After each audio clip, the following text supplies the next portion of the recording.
Okay, तो treatment में हमारा सबसे इम्पोर्टेंट चीज आती है ट्रीट द कॉज। देखो मैंने इतना बड़ा बड़ा ये लिखा है, जो कॉज होगी ना उसको मैनेज कर लोगे, आपका वर्ल्ड ठीक है। अगर कॉज कोई और चीज है और ट्रीटमेंट किसी और चीज का मिल रहा है, फिर कंप्लेन करने की जरूरत नहीं है। ये वीडियो यकीन करो आप लोगों की सिर्फ आगाही के लिए नहीं है, ये इसलिए भी है कि प्लीज अपने पैसे को जो हलाल तरीके से कमाया जा रहा है, इतनी मेहनत से कमाया जा रहा है, उसे सही जगह लगाओ। डॉक्टरों के पास जा जाके फीसें दे दे के गलत तरीके से पता होता नहीं है, ना सही डायग्नोसिस हो रहा होता है, आप भी बस लगे हुए हो, वो भी बेचारे लगे हुए हैं।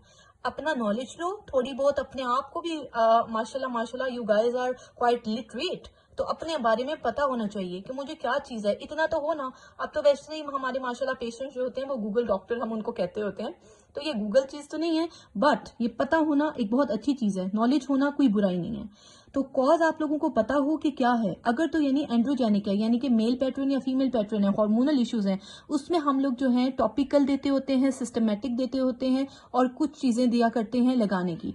देखो जो टॉपिकल लगाने की होती है ना, उसमें अगर मेल है तो उसे हम मिनॉक्सिडिल देते हैं, स्प्रेज की फॉर्म में आता है, 5% होता है।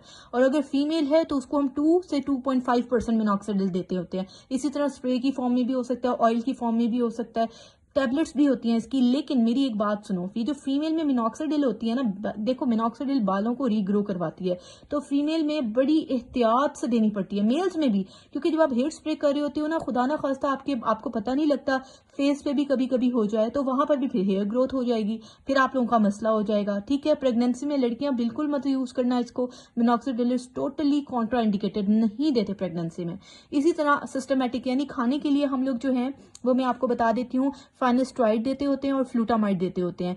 यानी अगर मेल्स में, सिर्फ और सिर्फ मेल्स में फाइनेस्ट्राइड देते होते हैं, यानी कि 1 mg ओडी, ओडी यानी कि वंस डेली, एक गोली रोजाना, 5% रिडक्टेज इनहिबिटर ये होता है, और ये आपकी बालों की ग्रोथ बढ़ाता है। और मेल और फीमेल दोनों जो है वो फ्लूटामाइड यूज कर सकते हैं। ठीक हो गया। और एक चीज जो सिर्फ और सिर्फ फीमेल्स खा सकती हैं टैबलेट, यानी मेल्स को नहीं देते, वो है स्पाइरोनोलेक्टोन। और ये प्रेगनेंसी में लड़कियों खवातीन सुन लो यूज नहीं करते। मैं फिर आपको बता रही हूँ, मैं ट्रीटमेंट में मेजर सॉल्ट्स बताती होती हूँ, कंपनी का नाम नहीं लिया करती। आप लोग चाहते हो तो मुझे कॉमेंट डाउन बिलो, ताकि मैं एक वीडियो ऐसे बनाऊं जिसमें आपको रिकमेंड करूं। सॉल्ट्स इसलिए बताती हूँ ताकि सबके लिए आसानी हो, because this video is quite international, everybody can watch, सबको पता हो, जिस भी मुल्क में हो आप लोग फार्मेसी से सॉल्ट के अकॉर्डिंग जो है ये प्रोडक्ट ले लो, यूज कर लो। ठीक हो गया, किसी भी सबके लिए, ताकि आसानी हो।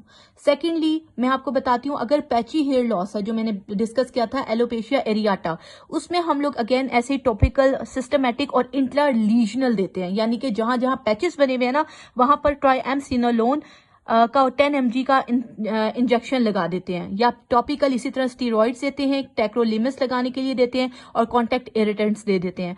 खाने के लिए जो है हम अगेन स्टीरॉइड्स, एजाथायोप्रिन और लीवोमेसोल देते होते हैं। ठीक है, इससे बहुत बेहतर हो जाता है। प्रॉपर एक रिजीम बनाते होते हैं लगाने की, खाने की और फिर इंजेक्शन की। ठीक है, डिपेंड करता है आपका कितना हेयर लॉस है, कौन से लेवल पे है। कुछ लोगों को सिर्फ लगाने से बेहतर हो जाता है, स्टेज पे बाय स्टेज डिपेंड करता है।